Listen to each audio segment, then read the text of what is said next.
जय श्री कृष्णा। अपने कृष्ण चक्र चैनल हुए सभी साधकों का मैं हार्दिक अभिनंदन करती हूँ। पहले जो वीडियो मैंने बनाया था वो बनाया था कि ग्रहों की अनुकूलता के लिए हमें दिन के हिसाब से क्या पहनना चाहिए।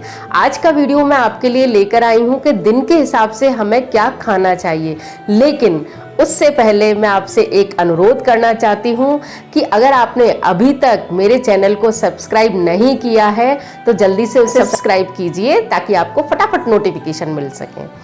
तो अब मैं आपको बताना चाहती हूँ कि हमें दिन के हिसाब से क्या खाना चाहिए, लेकिन मैं आपको उससे पहले बताती हूँ कि दिन के हिसाब से हमें क्यों खाना चाहिए। तो हमारी भारतीय संस्कृति की विशेषता है, खैर ये अच्छी बात भी होती है, क्यूरियोसिटी होना, जिज्ञासा होना कि लोगों के मन में ये चीज़ आती है कि भाई क्यों, उससे क्या होगा। तो मैं आपकी उस समस्या का समाधान भी कर देती हूँ कि जिस तरह से एकादशी, पूर्णिमा, इन व्रतों को पूर्ण मान्यता साइंस से भी मिल चुकी है कि कुछ दिन उपवास, कुछ दिन ऐसे विशेष खगोलीय स्थितियाँ उन दिनों होती हैं, इन पर सब पर रिसर्च चल रही है कि एकादशी के समय पर एक दिन पहले एकादशी का दिन और उसका अगला दिन जो 3 दिन है वो एक ऐसा चक्र में होता है, खगोलीय स्थिति उस समय ऐसा बदलती है कि हमारे शरीर को उस समय रिचार्ज होने की आवश्यकता होती है। तो उस समय अगर हम भोजन ना करें तो हमारे शरीर के जो सारे अंग हैं वो अंदर से साफ सुथरे हो जाते हैं, उनकी स्थितियां जो है वो अपनी पूर्ववत स्थिति में आना चाहती हैं। एक बच्चे की तरह मशीनरी अपने काम को पुनः अच्छे से संचालित करने के लिए प्रयास करती है।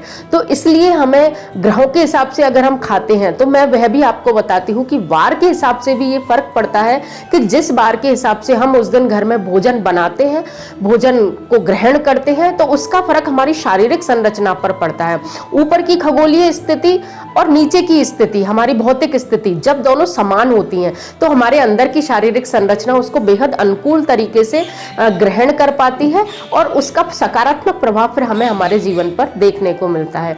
ये चीजें आगे जाकर जब टेक्नोलॉजी और रिसर्च के माध्यम से सिद्ध हो जाएगी तो लोग इसको मानने लगेंगे, लेकिन दुख की बात यह है कि तब तक देर बहुत हो चुकी होगी। हम लोग अगर अभी से ये प्रयास करें, भोजन तो हमें करना ही है, भोजन हमें नित्य करना ही है, अगर हम उसको ग्रहों के हिसाब से कर दें, महिलाएं अगर इस चीज को ध्यान रखें कि वो भोजन ग्रहों के हिसाब से ही अगर बनाएं। अच्छा, आपको उसमें कुछ विशेष नहीं करना है, आपको सिर्फ टिप्स पर याद रखने हैं। 7 दिनों के ये 7 भोजन, उनका रंग बिल्कुल एक जैसा होता है, जैसा मैंने वस्त्रों का बताया था वैसा ही भोजन का रंग होता है।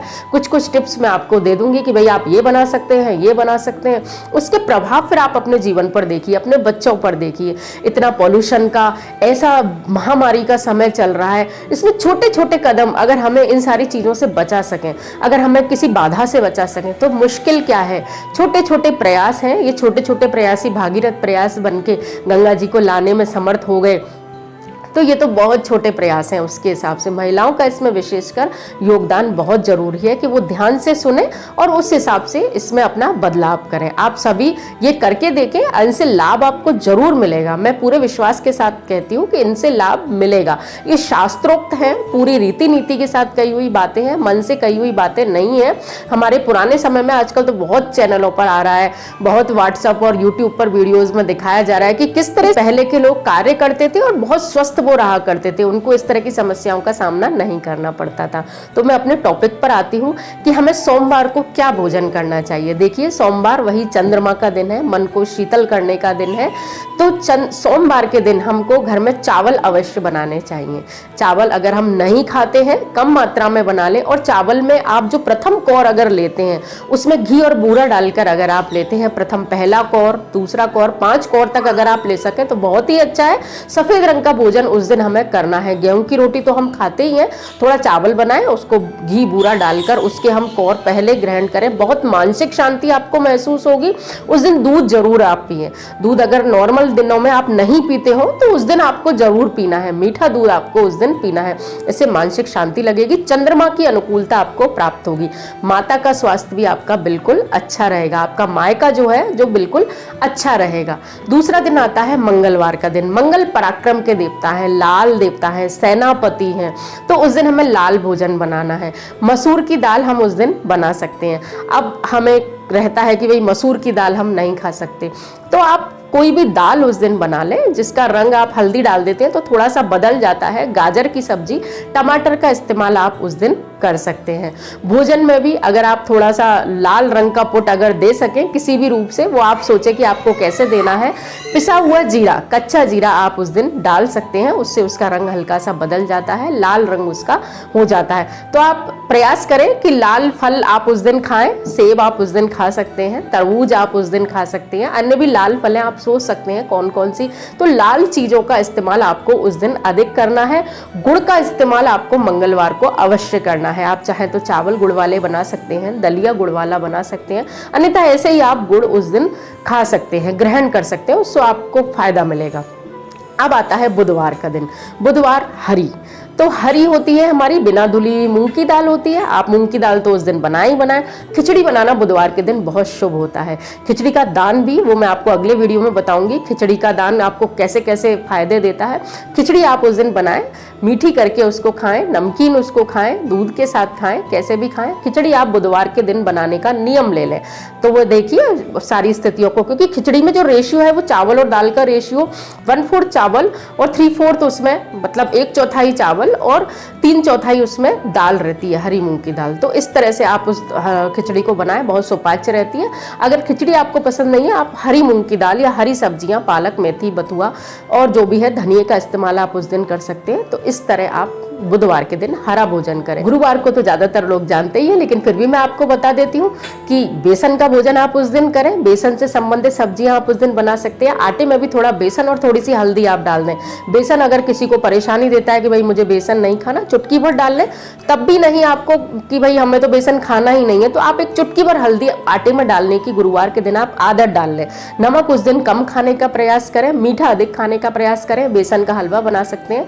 पीले फल, आम खा सकते हैं, पपीता खा सकते हैं। ये पीले फलों को आप उस दिन ग्रहण कर सकते हैं। अब बार आता है शुक्रवार का दिन। शुक्रवार का दिन आलू, शुक्र और आलू का बहुत अच्छा संबंध है। घर में भी मैं आपको अगले वीडियो में बताऊंगी, जिनके शुक्र कमजोर होता है, जिनकी कुंडली में शुक्र कमजोर है, धन संपत्ति की जिनको कमी महसूस होती है, उनको घर में क्या लगाना चाहिए। तो आलू का पौधा घर में बहुत अच्छा रहता है, वो मैं आपको अगले वीडियो में बताऊंगी जब ऐसा कोई टॉपिक आएगा तब। लेकिन शुक्रवार को आपको आलू जरूर बनाना है। उबला आलू, उबला आलू पीला करके उसको आप खा सकते हैं, भोजन में भी उसको ग्रहण कर सकते हैं। आलू की सब्जी आप शुक्रवार के दिन बनाएं। सफेद जो सब्जियां हैं वो आप उस दिन बना सकते हैं। आलू है, मूली है, रतालू है, अन्य भी कोई ऐसी सब्जी आप सफेद रंग जिनका है वो आप उस दिन बना सकते हैं। अब बात आती है शनिवार की। शनिवार को उड़द की दाल आप बना सकते हैं। सहजन की फली आप उस दिन बना सकते हैं। काली जो भी सब्जियां होती हैं, कटहल जो थोड़ी सी टाइट जिसको माना जाता है, थोड़ी सी गहरी वो होती है, उसको भी आप बना सकते हैं। तो इस तरह की जो हल्का सा मसालेदार और वैसा भोजन है वो आप शनिवार को बड़े आराम से ग्रहण कर सकते हैं। अब बात आती है रविवार की। रविवार को अनार का सेवन आपको अवश्य करना है। चावल में गुड़ डालकर, दलिए में गुड़ डालकर आप खा सकते हैं। रविवार को भी लाल भोजन ही हमें करना चाहिए। तो प्रयास करें कि जो भी है अनार अगर आप खा सके रविवार के दिन तो बहुत शुभ होता है, सूर्यदेव उससे प्रसन्न होते हैं। अनार का भोग भी सूर्यदेव को लगाया जाता है। तो आप गुड़ उस दिन खा सकते हैं, गुड़ का आप प्रयोग खूब उस दिन कर सकते हैं। अब बात आती है एकादशी की। एकादशी को हमें शाकाहार लेना चाहिए, पूरी तरह से फलों पे ही रहना चाहिए, दूध दही ले सकते हैं आप। बात आती है अमावस्या की। अमावस्या को आपके पितरों का दिन होता है। कोशिश करें कि उस दिन आप कढ़ाई का इस्तेमाल करें, आपके घर में कुछ अच्छा भोजन बने और ठाकुर जी के सामने जाए। अमावस्या पितरों का दिन होते हैं। पितृलोक से हमारे जो पितर हैं वो उस दिन घर पे आते हैं। कई जगह तो आज भी अमावस्या की बड़ी मान्यता है। तो आप उस दिन खीर, पूड़ी, इस तरह की सब्जी, इस तरह का भोजन अगर आप उस दिन बनाएं जो पितरों को प्रिय होता है। उड़द की दाल का आप उस दिन कुछ ऐसा बनाएं, पकौड़े बना सकते हैं या कुछ भी बना सकते हैं। तो इस तरह अमावस्या के दिन आप मिठाई घर में ला सकते हैं, मावे की मिठाई ला सकते हैं, उससे भी और उसका भोग आप लगाइए, गाय को भी उसमें से दीजिए। तो आपके पितर ऑटोमेटिक प्रसन्न होंगे, आप भी खाएंगे। तो क्योंकि हमारे डीएनए में हमारे पितरों का अंश है तो उससे भी हमारे पितर भी प्रसन्न होंगे और हमको भी उसे खा के अनुकूलता महसूस होगी। पूर्णिमा के दिन हमें खीर जरूर बनानी चाहिए। खीर खाने का महत्वपूर्ण दिन है। महीने में एक दिन खीर बना लें, हमारे शरीर में वह चली जाए, बहुत फायदा देगी। चांदी का अगर कोई बर्तन आप उसमें डाल सकें बनती हुई खीर में, चांदी का चम्मच, चांदी का सिक्का आप डाल दें। अब इतना बड़ा बर्तन तो प्राय घरों में होता नहीं है। अगर आपके पास चांदी का बर्तन है तो चांदी के बर्तन में ही बनाएं, अन्यथा उसमें चांदी की कोई चीज आप अंगूठी या कुछ भी डाल दें और उसको शाम के समय आप पूर्णिमा के दिन, शरद पूर्णिमा पे जैसे बनाते हैं उस दिन, पूर्णिमा के दिन आप चाहें तो सुबह भी खा सकते हैं भोग लगा के। पूर्णिमा के दिन आपको खीर अवश्य बनानी है। पंजीरी भी अगर आप बना सकें, बच्चों को पसंद होती है तो आप वो भी बना लें। खीर आप पूर्णिमा के दिन अवश्य बनाएं। तो ये सब आप अपने जीवन में करके देखें, ढाल के देखें, हर तरह का तत्व। इससे आप जब गहराई से महसूस करेंगे, जब आप इस पर विचार करेंगे, तो आप देखेंगे कि 7 दिनों में लगभग मोस्ट ऑफ जो भी हम भोजन करते हैं वो सब हमारे शरीर में रैंडमली आ गया। एक हम आदत हो जाती है कि हम आलू आलू आलू आलू खाते रहते हैं, या हम बेसन बेसन बेसन खाते रहते हैं। अब 7 दिनों में भोजन का डिवाइडेशन करने से क्या हुआ कि हमें भोजन की विविधता मिल गई। रैंडमली हमने हर चीज हमारे शरीर पे पहुंचा ली, और उस चीज को पचने के लिए एक 7 दिन का गैप भी हमारे जीवन में आ गया। 7 दिन के गैप होने से उस चीज को शरीर में अच्छी तरह से जाने के लिए एक जगह मिल गई। एक दिन हमने हल्का खाया है, अगले दिन हम भारी खाते हैं, फिर हम हल्का खाते हैं, फिर हम भारी खाते हैं, तो उससे हमारी शारीरिक गतिविधियां भी सुचारू रूप से काम करती है। तो ये छोटे छोटे उपाय हैं, बड़े अनोखे ये उपाय हैं, आप इनको करके देखिए, आपको अच्छा लगेगा और आपको अपने जीवन में बहुत सकारात्मक बदलाव इन चीजों से महसूस होंगे। तो कैसा लगा आपको मेरा ये वीडियो? अच्छा लगा हो तो लाइक करिए, शेयर करिए, सब्सक्राइब करिए, जिससे मेरी बात ज्यादा से ज्यादा लोगों तक पहुंच सके। धन्यवाद। जय श्री कृष्ण।